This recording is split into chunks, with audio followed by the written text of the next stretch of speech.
5. We've talked about long COVID. I think there's going to be long lockdown. 4. My instinct is there will be a deal. I think it will come late on after much political drama. 3. The unemployment tsunami is now starting.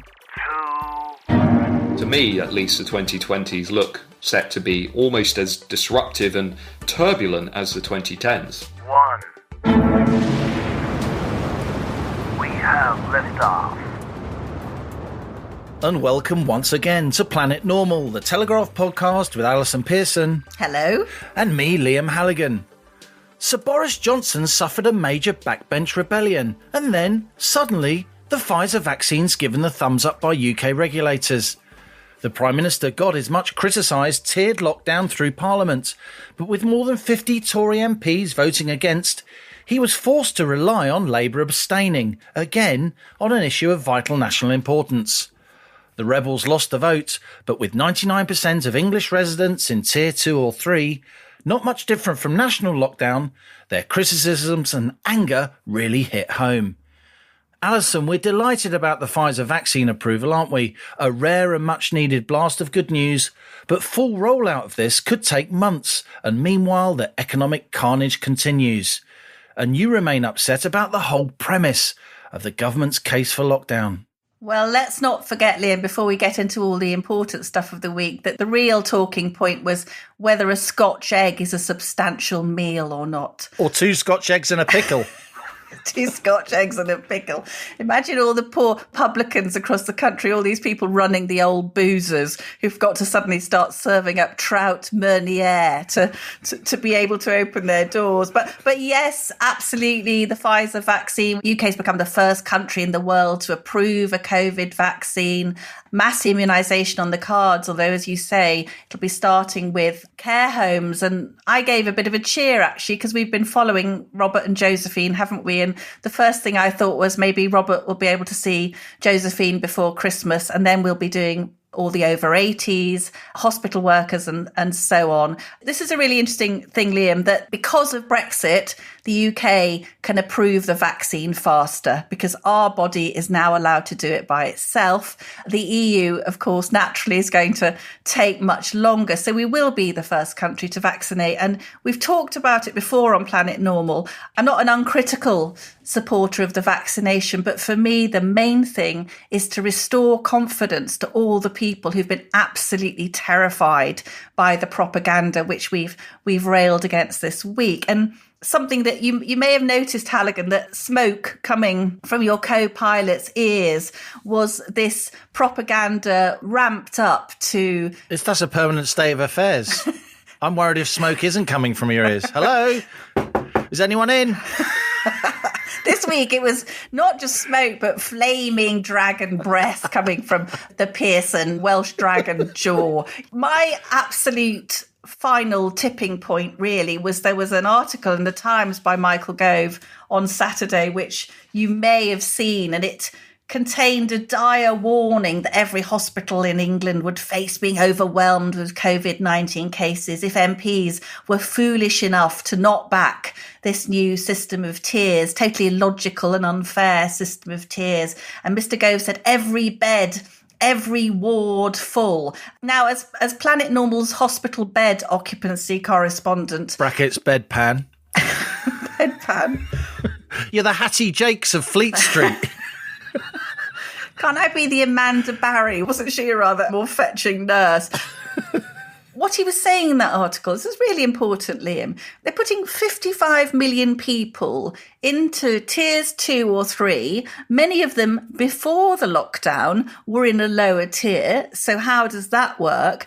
And it is, let's remind ourselves, costing 900 million quid a day while this malarkey goes on. And I know that's small change now from all the vast debts, but this extraordinary restraint on our liberty, which is predicted to continue until Easter, I am sort of boiling with this. And I think that we can go into some more of the detail that George has sent us later. But this Michael Gove, completely, utterly disingenuous use of data at best. And I suppose the thing that really made me most upset this week is this constant emotional blackmail. Save the NHS. If we don't do as we're told, if we're nasty, selfish people who try to get on with our lives, we won't save the NHS and people will lose their lives. Well, I think, Liam, it's high time the NHS, for which the British taxpayer pays 143 billion quid a year. Cha-ching.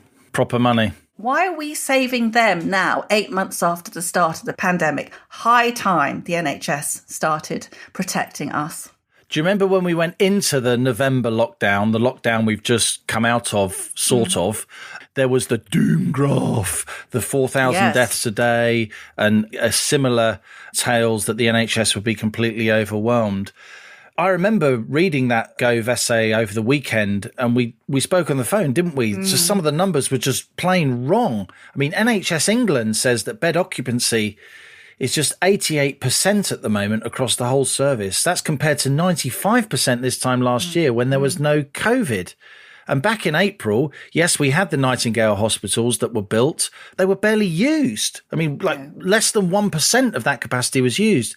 Even in the April peak of this pandemic, the NHS was nowhere near being physically overwhelmed, as Michael Gove says it could now be.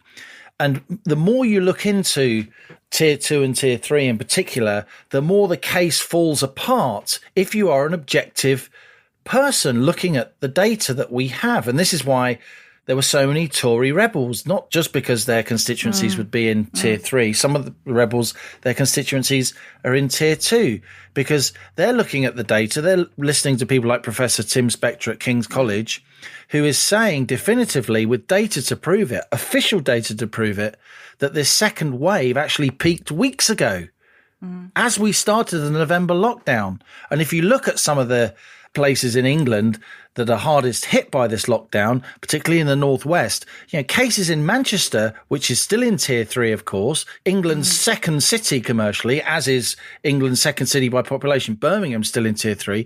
Cases in Manchester have been falling, Alison, since late September. And across Lancashire, they've been falling since mid-October.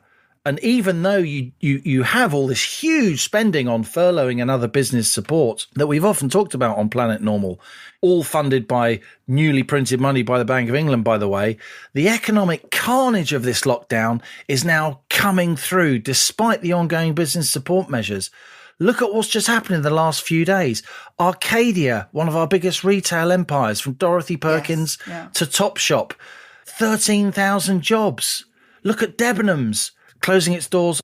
These are really important retail jobs. These are often jobs, by the way, held by women, women who are earning in families that are quite close to the breadline. These are not glamorous jobs. These are workaday jobs by ordinary people who are, to use Theresa May's old phrase, just about managing. That's on top of lots of redundancies at Boots, at John Lewis, real thoroughbred brands.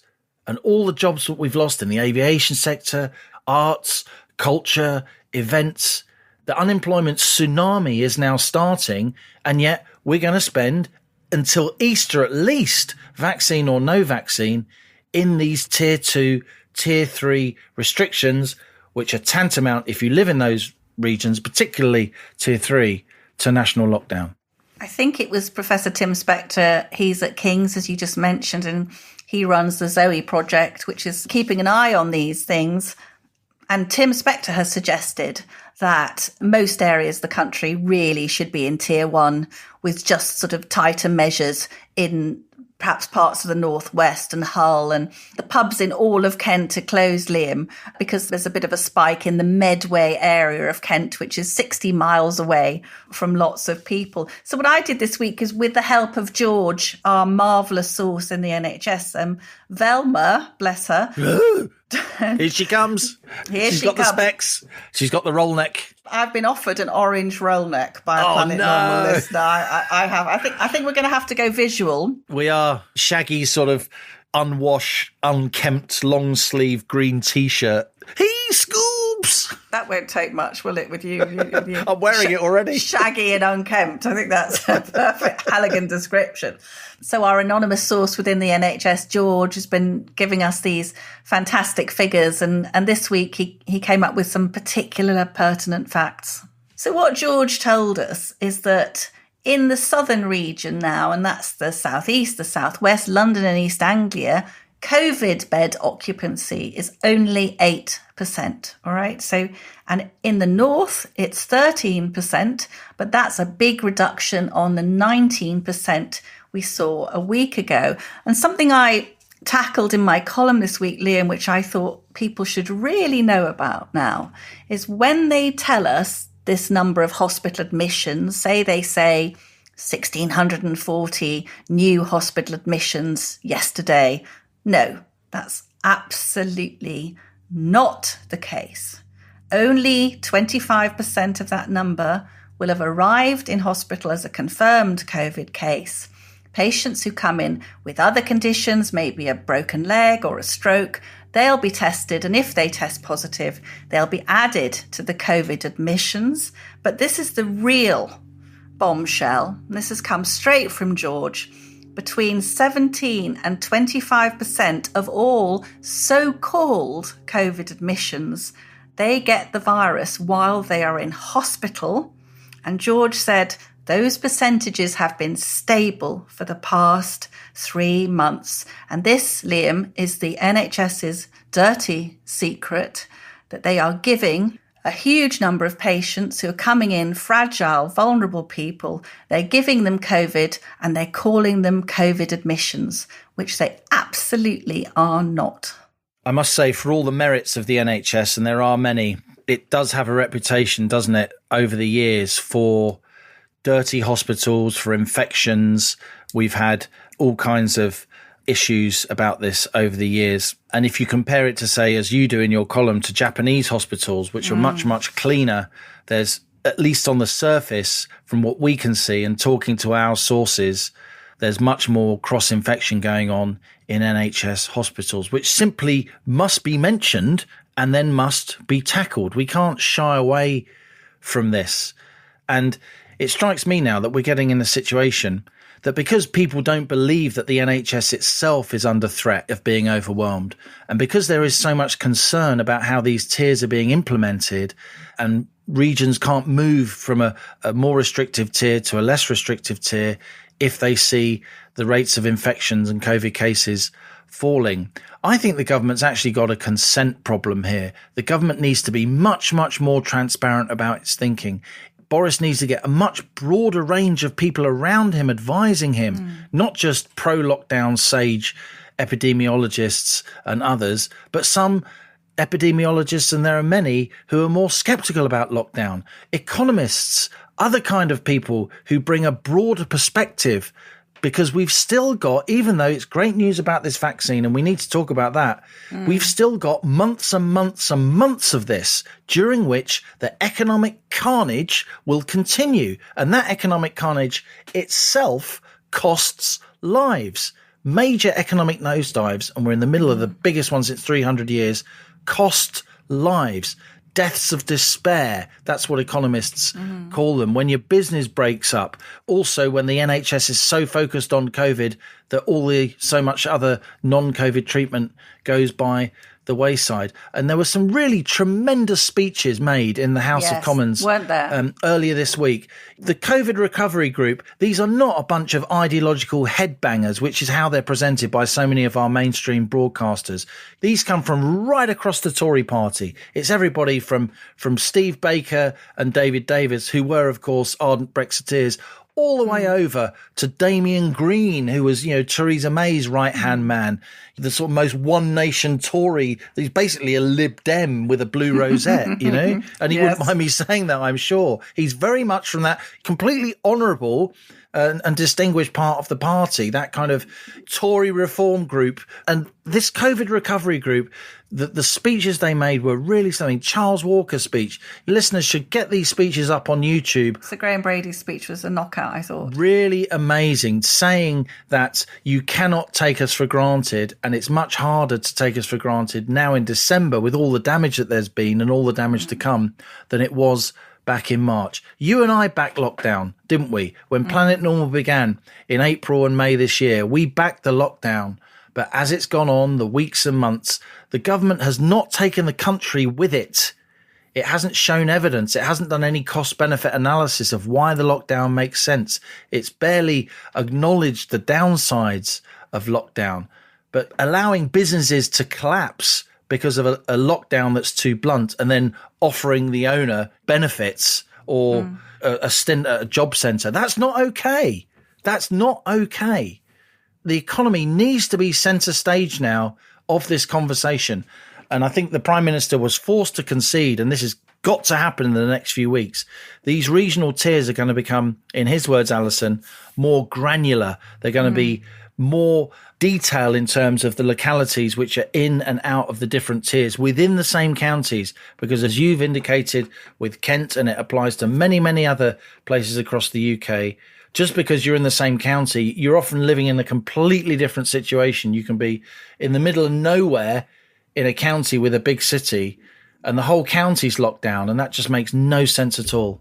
There was an extraordinary moment, I don't know if you saw it, when Graham Brady was giving his speech in the Commons and talking very eloquently about freedom, that we absolutely had to every day examine the freedoms had been taken away from the British people. And I sometimes think the government doesn't really understand that every single day they should be justifying the fact that we aren't allowed to have our friends or family into our own homes, Lee. I mean, we shouldn't become blunted to the reality of that. And as Sir Graham was speaking, Boris and Michael Gove were just sitting along the front bench, and they looked like two really sullen sixth formers. Boris looked collapsed. I mean, he just looks like a popped balloon of a grizzly bear, really. And they looked baleful. I thought Boris looked ill, and they couldn't meet Graham Brady's eye. And I thought, if Boris wasn't the Prime Minister, he would be giving that, wouldn't he? He'd be giving that speech. The liberty of the British people. They just think it can go on till Easter. Well, it's always 2 more weeks. I think one of my favourite stories of the week, which I really wanted to share with you because I knew you'd love it. So Wales, my own beloved Wales, has gone even more mental, if such a thing is possible. And having come out of their circuit break now, Jones the steam. Jones the steam. So having come out of the circuit break, they're now introducing more restrictions. And the Welsh government is banning alcohol from pubs because, as we know, pubs do so well. But they're allowed to sell non-alcoholic mulled wine. So that'll pull in the punters. And what's absolutely rather brilliant is 100 North Wales pubs have banned Mark Drakeford, the First Minister, from entering their pubs. And let me just read you this. Oi, mate, you're barred. Absolutely. Honestly, you're going to love this. In an open letter, they said all licensees have a legal duty under the Licensing Act to ensure that disorderly, argumentative, violent behaviour and antisocial behaviour does not occur on or around their premises and to prevent the occurrence of criminal offences. As a result of your behaviour on November the 30th, 2020 at the Senedd Parliament, First Minister, your actions class as antisocial behaviour for the damage caused to our members' premises. Oh, my God. So they're saying, should you attempt to ignore this notice and enter any of the licensed premises listed, with the assistance of the police will be sought if necessary to eject you from the premises. We've got the local cops on side. They come in for the lock-in. Look, so we're laughing at that, aren't we? We're laughing at that. No, listen, we're laughing at that. Oh, marvellous, ha, ha, ha. But today, the Welsh government has made it clear that they will be introducing ID cards to show which of their people have had the vaccination. So we have seen this creeping authoritarianism and, we can laugh at Mark Drakeford being banned from North Wales pubs, but this is now a straight power grab. This is really total power grab. Worrying and that's to me. That's what I wanted to ask you. Do you think, we're talking about that Michael Gove article, absolutely shameless misuse of data, is their aim to herd the sheep into the pen for the vaccine? What's the end game here? Because they're not conceding, are they? Or they're conceding slightly on some of these points. But I'm asking you, Michael Gove, highly intelligent man, you'd think he would come up with an evidence-based policy, but he's absolutely ignoring all the stuff now, which is blatantly clear that the virus is retreating. Cases are down by a third, and that was happening before lockdown began. What are they playing at, Liam? So on the vaccine, I mean, I have sympathy with people who are concerned that the vaccine is being rushed through too quickly. There have clearly been cases in the past where vaccines have gone wrong. However, in this case, I believe because of the importance of getting this vaccine and the resources thrown at this, I am not suspicious that it's being done quickly and that corners are being cut. I'm just not. I'm prepared to accept the vaccine as you are. And I'm obviously prepared to have the vaccine as soon as I get an opportunity, though I do agree with the way the government's proposing to roll out this vaccine with, care workers and most vulnerable first, then NHS staff, all of that. Absolutely. If I'm the last person in the country that's off the vaccine, as a relatively healthy middle-aged bloke who's had the virus, then that's completely fine. But we're getting way ahead of ourselves here, in the sense that the government has to realise that the way to engender confidence in this vaccine, right, is not to force people, is not to belittle people, is not to treat them like agricultural animals, is not to frighten people. And I thought in Michael Gove's article, he was basically trying to frighten people. And the British people are simply, they have too much wherewithal and too much pride and self-respect to be pushed around. They really don't like it. We have a very long fuse, but when we're riled, we are riled. And if the government keeps going down this authoritarian line, close to compulsory vaccination, then there will be a major backlash. And you will get very sensible people like you and me, hopefully, who are open-minded about this and willing to go along with it and willing to support it, who will be forced to say, actually, no, this is wrong. This is the problem. They're raising the stakes all the time. We're 24 hours now after a vaccine has been approved, and you have parts of the UK basically talking about compulsion, right? Or getting very close to the idea of compulsion. You don't need 100% vaccination rate to get herd immunity, whatever some of the mainstream broadcasters say. They should do some research, frankly. You do need to get to a critical mass. I think we are well within the critical mass in terms of people who are prepared to have this vaccine, but don't push people too hard. The messaging has to be very, very cleverly done. Otherwise, you will get a major backlash, and what modicum of trust is left after this lockdown, after all the doom graphs, after all the exaggerations, after all the broken promises, that trust will disperse completely, and then you're in real trouble. I did dig up this interesting fact. Did you know that in 1853, there was a law in England and Wales which required universal vaccination against smallpox? And there were fines levied on people who didn't comply. Now, smallpox is one thing, Liam. I mean, smallpox is a horrific, a deadly disease to people of all ages. I think anything that's mandatory, it just doesn't seem right to me. I don't think that's our tradition, and unless, obviously, you're up against something like smallpox. Do you want me to read you my favourite thing of the week as well? Yeah, go on. Okay, I'm just going to ask you to guess this now. So Yale University published a study on the accuracy of various institutions' COVID models. Liam Halligan, can you guess whose model had by far the highest median percent error? Oh, I can't think. Imperial. Sorry, got a cough.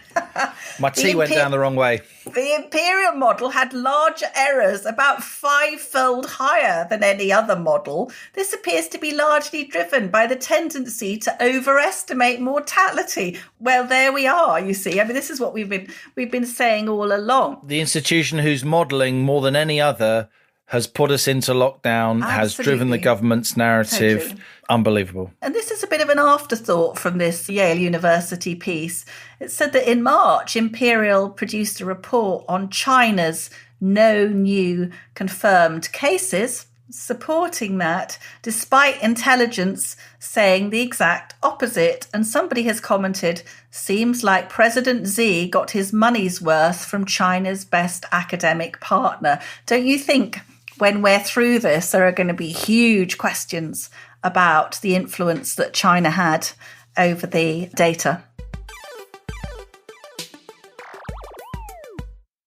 It begins as a love story.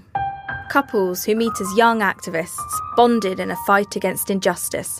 We seem to have similar outlooks in life. He often made me feel very special. It felt like we were in love. I remember it being quite magical. As far as I was concerned, we had a future together. I fully did envisage my future with him. But then, he starts acting strangely. Suddenly there were secrets and there were inconsistencies and there were things that didn't make sense. Then one day, he leaves. I came home from work and I realised immediately that he'd gone. Vanishes without a trace. And the reason why these men disappear is so disturbing, it's led to a formal apology from the state. I never for a moment thought that it would be what it actually turned out to be. This is Bed of Lies, the true story of one of the biggest scandals in recent British history, and the latest podcast from the Telegraph. Talk about the Stasi in East Germany. That's not how we understand our society. A tale that travels from the safety of a loving bedroom to the very heart of the law. Search for Bed of Lies wherever you're listening to this.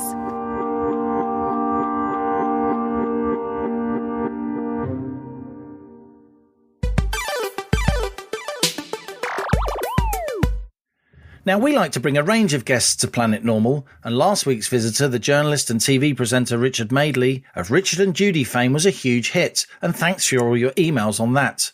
I'm sure this week's guest will also really make you think. Over recent years, Matthew Goodwin's established himself as one of the UK's most thoughtful and articulate academics. A professor of politics at the University of Kent, Matthew wasn't even born when Margaret Thatcher became Prime Minister in 1979, which ages us, Alison. Ages us, oh my God. But his book, National Populism, The Revolt Against Liberal Democracy, published by Pelican, is widely regarded as one of the most important books on British politics of the last decade. Now, Matthew wrote that book during 2015 and 2016, and I asked him why he wrote it. I think at that time, people were trying to understand how and why our politics is changing in the way that it is. So that book really took head on a number of myths that we had at the time about what was behind things like Trump and Marine Le Pen in France and Matteo Salvini in Italy, and to some extent Brexit, but as we all know in Britain, Brexit is not the same as those movements. And really what we argued is that we're in a fundamental new divide in politics that is much more about our values and identities and things like social class and income. And the unwritten laws of politics are being changed, and the long-held loyalties that we have had are being overturned. And Boris Johnson, of course, benefited from that in realigning the Conservative Party electorate around this new base of support. And so many of the things that we pointed to in national populism continue around us today. I mean, the big thesis, isn't it, that the Conservative Party or the Republicans in the US, particularly under Trump, but not exclusively, have really connected with blue-collar workers for the first time in a while. The Labour Party and the Democrats, their US equivalent, have managed to not sever their ties, but certainly disillusion some of their blue-collar, lower-income workers. Do you think we're at the end of that trend, or do you think it will get even stronger? No, I think the things that have started to unfold around us will now only continue.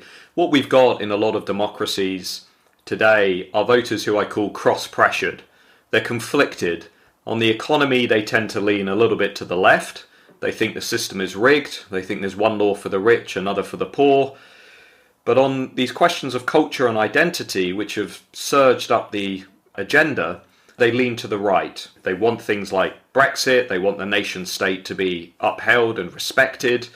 They want immigration to be reformed. They're open to it, but they want it to be managed. They want sensible levels. And they're very suspicious of the tendency in many of our politicians today to send power up rather than send power down. And all of these things are reflected in the Conservative Party's electorate today. You can see the collapse of the Red Wall, and also you can see even this week, as we have this podcast, nearly 1 year on from Boris Johnson's election victory, the Conservatives, even today, hold a 10-point lead over the Labour Party among the working class. And so the realignment that we're seeing, I think, is going to be with us for a long time. Partly, Liam, I think, because many on the left still refuse to accept that this realignment is even taking place. So they continue to talk about politics as if the only thing that we care about is money and GDP, and the only thing that drives us is our own self-interest.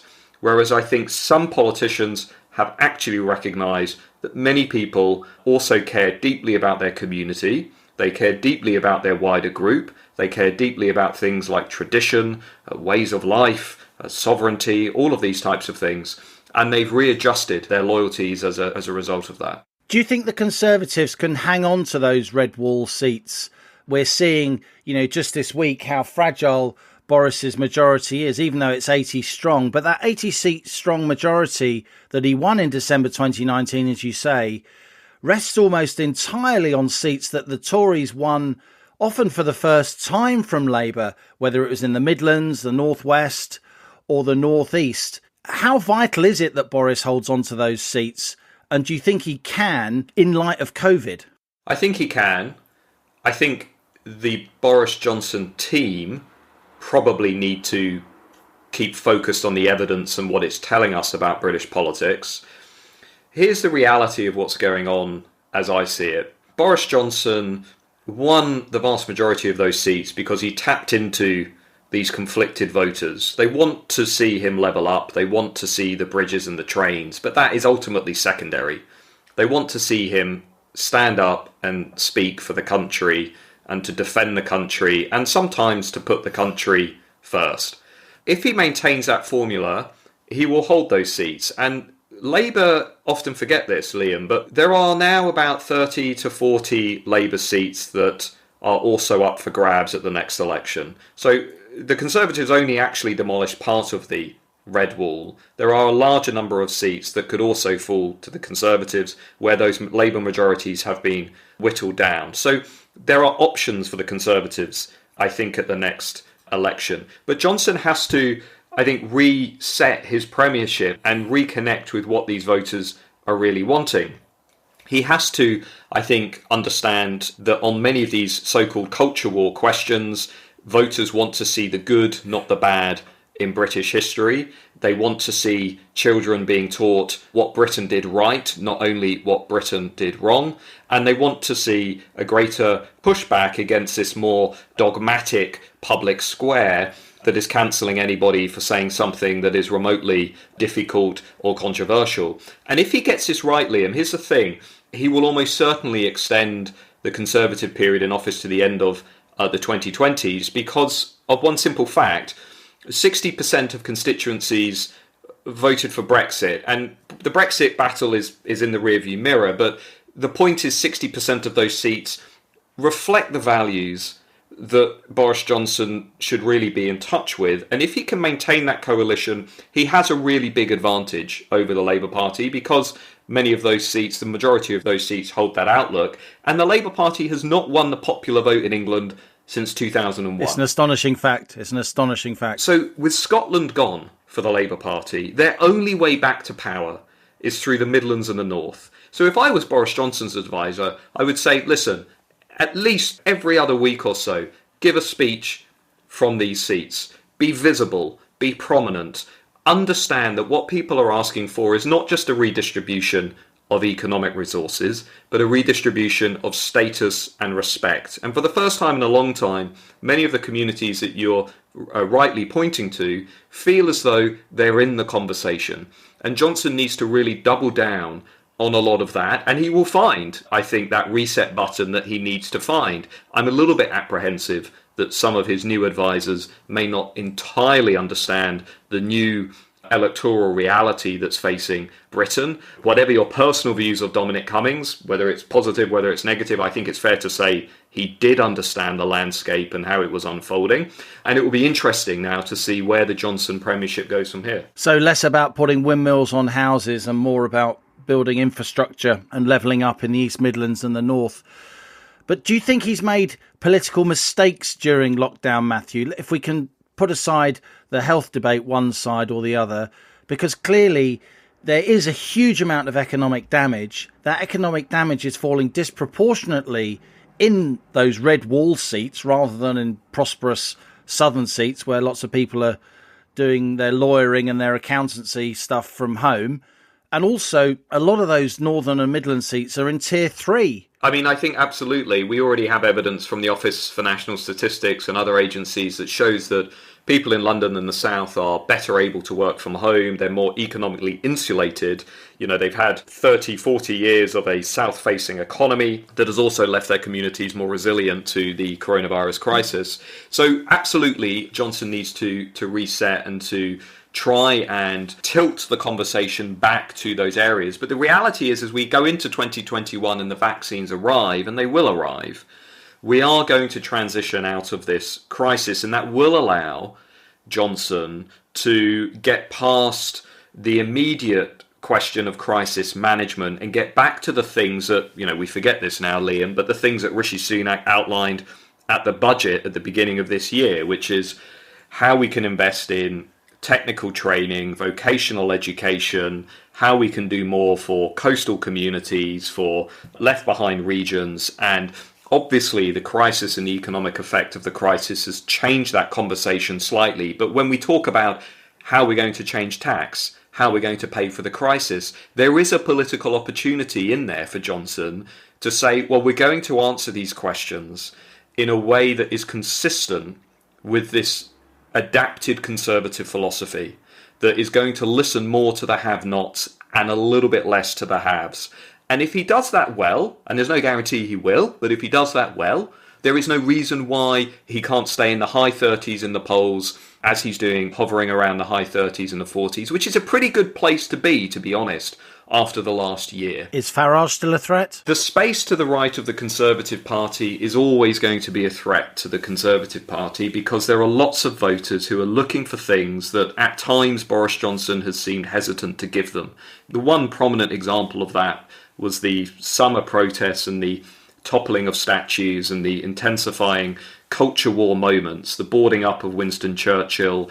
It was not just a periphery story for many people in the country, it was deeply symbolic.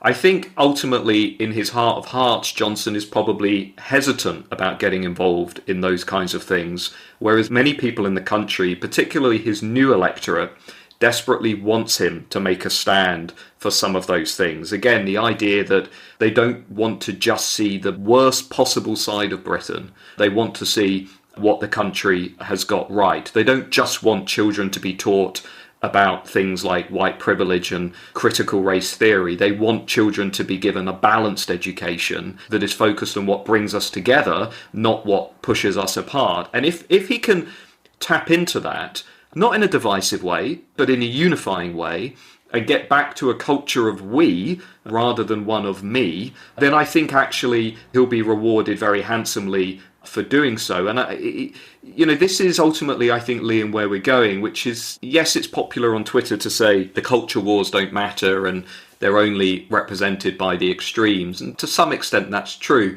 But some of the issues that we are talking about are ultimately about who we are, how we interpret our history, how we interpret our values, how we see our country and ourselves. And people will want Johnson to articulate and present his own view of those. So he can't duck these things forever. He is going to, at some point, I think, have to draw a line in the sand and get involved. The deadline for a Brexit deal's fast approaching.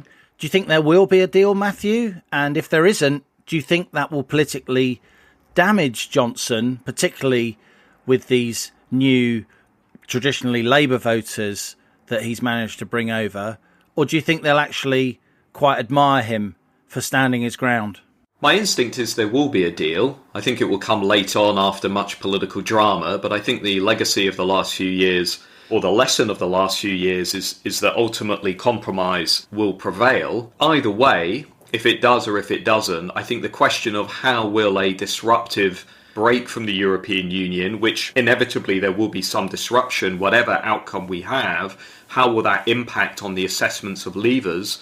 I think partisanship, our loyalty to political parties, will kick in, and people will ultimately interpret any of that disruption through their existing loyalties. And if there is economic damage, they will blame the European Union, or they will blame the distant corporate elites. They certainly won't associate that with their own voting decision. And in the same way, Remainers will view things very much through their own ideological prism, blaming Boris Johnson, blaming the Brexiteers. But underneath all of this is the reality, as those of us who read the evidence and so on know, is that most people did not vote for Brexit for economic reasons. And they were ultimately prepared to take an economic hit to get what they saw as being the greater prize that comes through leaving the European Union, a reassertion of national sovereignty, judicial independence, reform of migration, and ultimately the ability of the country to exert more influence over the decisions that affect our daily lives. And we still, I think, are grappling with the reality of what motivated that choice. We are still told over and over again that it was about GDP and economics and what happens if this region suffers this kind of knock from this local employer. And to a certain extent, those things will always matter. But the much broader view, and the view that Johnson really does need to keep incredibly close to his premiership, is this idea that Brexit Britain can be something else. And he's very good at projecting the positivity and the optimism. And once we come out of the crisis, however fragile his premiership may look, however many rebellions in Parliament he may face, I do think that if Johnson can get back to that optimistic narrative about how to make the most out of Brexit, he will remain an incredibly popular figure for the groups in British society that matter to his coalition. The SNP are riding high in the opinion polls. I'm a proud Brit with no family connection to Scotland, but who would be incredibly sad if Scotland left the United Kingdom. Do you think it could happen? I think it's entirely plausible. If you look at the opinion polls at the moment, we now have clear majority support for a second referendum, and we have clear majority support for independence. Now, take the polls with a pinch of salt. I think a strong SNP performance next year, perhaps with a messy end to the Conservative period in office, potentially opening the way to some kind of Labour-SNP coalition, of which the price is a second referendum in Scotland. All of that, to me, seems entirely possible and underlines, I think, the need to begin to cultivate and offer a counter-narrative to what is being offered by the Scottish nationalists, and trying to explain to people why the union is important, why our shared values are important, and not to repeat the errors of the campaigns of the 2010s, which is to simply reduce life to this pursuit of money and this aversion of economic damage. There has to be a much broader, more compelling offer for keeping the union together next time around. And hopefully, we'll see that come through. But to me, at least, the 2020s look set to be almost as disruptive and turbulent as the 2010s. And how about the States? So if Trump is leaving the White House, what do you think is the legacy of Trump? Well, in one sense, Trump hasn't actually gone anywhere, and the 2020 election didn't really give us a definitive outcome. Trump may be leaving the White House. Trumpism, I think you can argue, is stronger than it was in 2016. Not only the 10 million extra votes, but the broadening of his base. And so ultimately, and I was talking with some Republicans last week about this, I think that ultimately 2024 and the nomination for that is Trump's, and anybody else who wants to go for it will inevitably have to ask for his approval. So I don't think Trumpism has gone anywhere. And it's worth pointing out, and many people do miss this, that if you look at where Biden is going now and Bidenomics, on many of the economic questions that Biden answered and offered to the American people, Biden adopted, I think, key elements of that economic protectionism. He didn't do the culture stuff, but he certainly tried to talk about this revitalization of manufacturing in the Rust Belts, and again, leaning left on the economy, which was Trump's big important move in 2016, while holding right on culture. And incumbent presidents tend to struggle with midterm elections, and 2022 is already looking quite interesting for America, and 2024 arguably is looking even more interesting. So I don't think this election gives us any definitive resolution. It doesn't kill populism, it doesn't kill Trumpism. I think it leaves us, in a sense, where we were before, just with a different incumbent in the White House who will find himself very constrained. So, National Populism, The Revolt Against Liberal Democracy by Matthew Goodwin and Roger Eatwell is published by Pelican. And Matthew's upcoming book, This England, Nation, Identity and Belonging, will be published in 2021, also by Pelican. Alison, he's smart and brave. He's got his feet firmly planted in the real world. He's our kind of academic, but he does think that Boris can regain his popularity relatively quickly. Do you agree? Well, I was nodding so much, Liam. It was like one of those little dogs in the back windowsill of the Ford Cortina. He is our kind of guy, isn't he? I agreed with so much that he said children being taught what Britain did right, not always what Britain did wrong. I think people are absolutely sick of that. What I do think is that there was a lot of disappointment from Boris supporters like me around the time of the Winston Churchill statue being boarded up. I feel he was timid and that people were longing for him to speak out. And I do think that President Macron has been better at articulating an idea of France than Boris has been at articulating an idea of Britain. And I think he's going to have to up his game. The thing I disagree with Matthew about is I think there's going to be, we've talked about long COVID. I think there's going to be long lockdown, Liam. I think we're going to be dealing for the next few years with all the dire consequences of ignoring the economic and psychological effects of COVID. I think we're already starting to see in the news, there was a very good Channel 4 report this week about families who back at the start of the year had been prospering. They're now selling their belongings. They're wondering if they can feed their kids next week. So I think this idea that Boris can, with vaccine in one hand, triumphantly, come out of the wasteland and say, I have saved you all, and there be no hard feelings. I'm not as convinced about that. I would say that I've had 10 emails this week from Tory party members who say they have cancelled their membership. So I suspect that that's a little snapshot of a broader dismay and discontent with him in the country. What do you think? I think you're probably right. I think that Boris is helped by the fact that in Starmer, he has somebody who is very managerial and very technocratic. I think the abstention this week was a mistake. Dreadful. Yeah. The ordinary working people definitely need a champion. And this long trend that Matthew refers to of the Conservatives / the Republicans connecting with blue collar voters and the Democrats / Labour wanting to be loved by their metropolitan liberal friends rather than their working class supporters from way back will continue. But I do think indeed that the implications of lockdown will be with us for a very long time. And I think that will always be associated with Boris and his current top team. And it will be very, very difficult to shake that off. We've got to move to emails quickly. But before we do, I just wanted to say a couple of things off the back of Matthew's interview there. The Brexit deal, it's in the end, it's coming down to fishing. So many mainstream broadcasters sneer at fishing. They really don't understand how important it is to our coastal communities. And they say it's a small share of the population. Yes, that's because the industry's been utterly decimated since the early 1970s.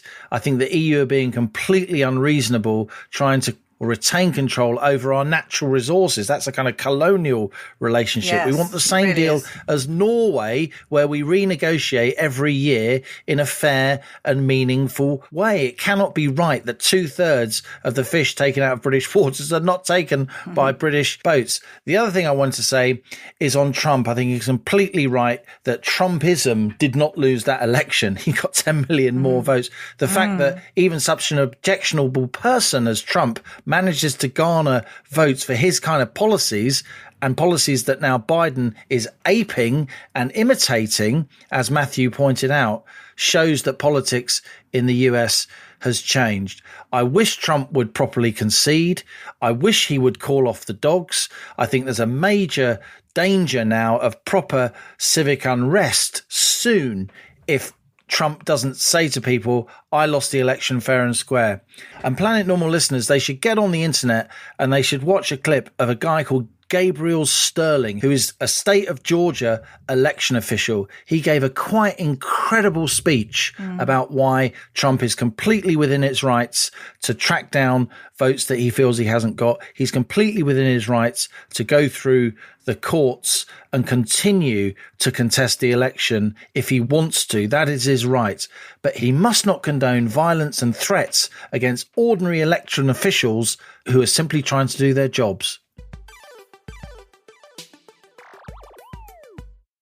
I think what we're also looking for next year, Liam, is a bit more of the feminine side, a bit more empathy. Just to give you an example, I read earlier that the Anthony Joshua fight was going to have 2,000 spectators indoors. Can I remind Planet Normal listeners that weddings and funerals are still not allowed more than 15 people? So go figure. So on now to our fantastic reader emails, one of my favourite parts of the podcast. Please keep your emails coming to planetnormal@telegraph.co.uk. Liam and I love reading them, learning about how you're all thinking and feeling, our wonderful fellow citizens of Planet Normal community. You know, Liam, that the government's got the SAGE Advisory Committee and Planet Normal's got the PN Advisory Committee. And if only the Planet Normal Advisory Committee was running the country. So here's one that caught my eye. This is from Philip. Dear Liam and hospital bed correspondent. See what you've done? That's what you are. I used to be a top columnist. Now, dear Liam and hospital bed correspondent. In his Spectator article, Sir Simon Stevens claimed that there were now 15,000 patients with positive COVID tests in England's hospitals. The NHS public stats on beds published 12th of November showed only 10,994 positive COVID patients in England's hospitals. As far as I can see, all the trends have been down since then. So how did it get to 15,000 last week? Can your mole validate whether Sir Simon's claim is a straight lie or not? Well, George R. Mole would say that Sir Simon and others have a marvellous habit, Liam, of referring to England, but then sneakily including the figures for Scotland, Wales and Northern Ireland. So, Philip, I hope that answers your query. Unbelievable. Here's one from David. Matt Hancock's prognostication, I like that word, that by spring we'll be through this, reminds me of Ricky Gervais's David Brent in that classic sitcom The Office, telling his staff that redundancies are on the way, but don't worry, at least his job is safe. Hancock's sentiment will ring so very hollow for many of us still awaiting postponed NHS treatment, to say nothing of millions of private sector workers facing unemployment and countless self-employed too, plus small business owners seeing their life's work and savings disappear down the plug hole. These people are experiencing anything but a springtime thanks to the hysterical response to this virus, of which Mr. Hancock was in the vanguard. Very well said. And this is Charlotte. Just writing to say that Richard Madeley's words resonated with me and that those in journalism aren't the only ones feeling let down by their profession. I've been working in scientific research for almost a decade now, currently studying for my PhD in global health. I feel personally let down by the so-called science being peddled by Sage and their ilk, which has been continually proven to be confusing, misleading and downright wrong. I feel this is leading to an irreparable mistrust of science in the public eye, which as a young woman firmly embarked on her scientific career is heartbreaking to say the least. Thank you for keeping myself and many others sane. Keep up the crusade. Fellow astronauts, says Ian. I like that one. I like that one. The official data shows that cases of COVID peaked as the November lockdown began. 3 to 4 weeks later, death rates are also now falling. Both case and death figures contain a vast amount of spurious data, given the huge incidence of PCR false positives and the way COVID of, from, with, perhaps related to, is so often put on death certificates when it is clearly not the cause of death. Why does almost no one in the media make these clearly obvious points? The true figures of cases and COVID deaths are almost certainly far less serious than depicted on those government graphs. Well, we are trying to bring those things, aren't we, Planet Normal? We're trying to do those things. And this is from Nick, who is a former chairman of an NHS trust. I see that Michael Gove has resorted to fear tactics to try to keep MPs on side. They should not be fooled. What he conveniently forgets to mention is that bed occupancy in the NHS at this time of year is normally 95%. We're currently running at 85%. If there is a shortage of beds, that happens every year. It is not due to COVID. Also, infection data in the last week shows a 25% reduction, indeed nearer 50% in some places like Bristol, now in Tier 3. The R rate is below 1. Yet this data is being ignored. Why? We need our MPs of all parties to stand up against the tier nonsense. This is from Liz. Hi, Alison and Liam. My granddaughter went back to school on Monday after 2 weeks of isolation because one of her bubble tested positive. On Tuesday, she was sent home again for another 2 weeks. Is there any point in this? It's so difficult to motivate a teenager to make an effort after her GCSEs were cancelled and her A-level course doesn't seem to be able to start.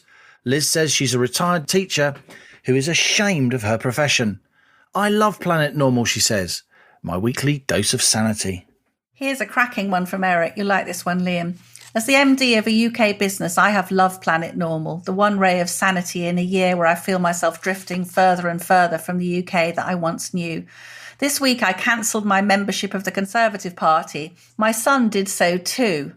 And he has only just started to vote in this last election. The catalyst was that Michael Gove interview on the Today programme. His failure to explain why we are in these tiers through deviation, repetition, etc. was like a Radio 4 comedy show.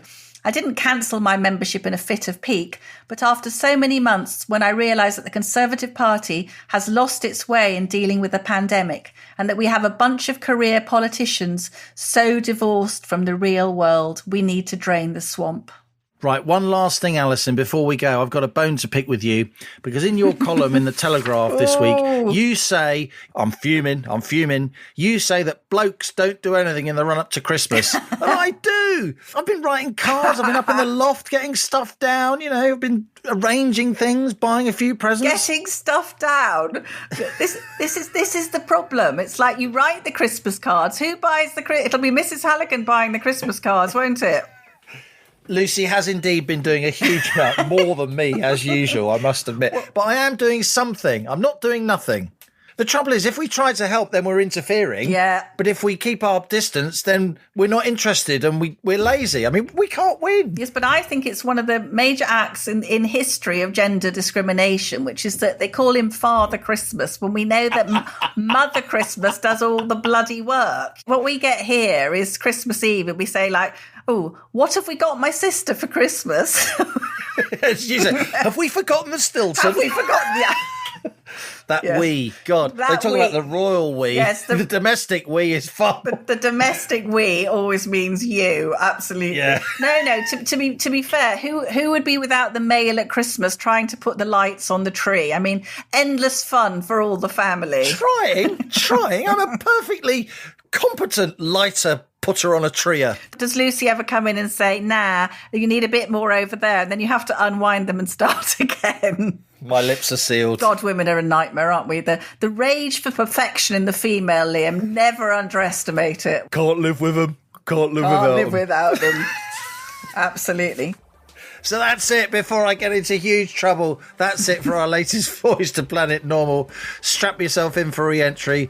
Keep your spacesuit handy for next Thursday because we'll be back with another blast-off in our rocket of right thinking, our capsule of common sense. Every Thursday at 11 a.m, co-pilot Halligan and I chat to fellow Planet Normal citizens via the Telegraph website. Just go to telegraph.co.uk/community, click on the article at the top of the page and leave a comment in the comments section. We do try to respond to everybody between 11 a.m. and 12 noon. So please come and join us. You can read Alison in the Telegraph and online every Wednesday and me every Sunday, you lucky people. So stay safe, stay in touch with family and friends, stay in touch with us, and we'll be back with you next week. And as our beloved Planet Normal fades out of sight after our latest trip, an Earth hose into view, thanks to our producers Rhys Gunter, Louisa Wells and Elliot Lampitt, and our editor Theo Laludis. Until our next voyage, it's goodbye from me. And it's goodbye from him.